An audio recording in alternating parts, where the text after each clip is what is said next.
Paul offers such great insight for us in a world that is so divided.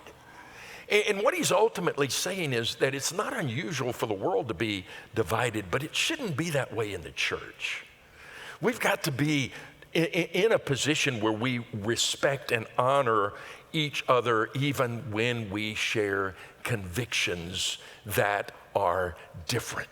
Now, he gives us in this chapter 5 principles that I want to share with you. The first principle that he gives us, and we'll just kind of walk through them and see how they flesh out in our life. The first principle that I see in the beginning of the chapter is there in verse 1 and verse 3 and on down in even in chapter 15, verse 7, where he says that we are to welcome the people that God welcomes into the family of God. In other words, the principle is simply this: God's welcome demands my welcome.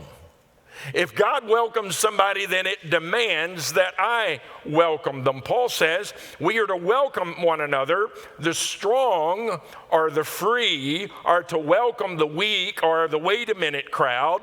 We don't get to pick who is a part of the family. God picks who's a part of the family. And he brings to the family those that are diverse and unique and different than we are. And many of them that he brings to the family do not share our convictions about everything. But it's not okay for any of us to think or to treat someone as less because they don't share our convictions.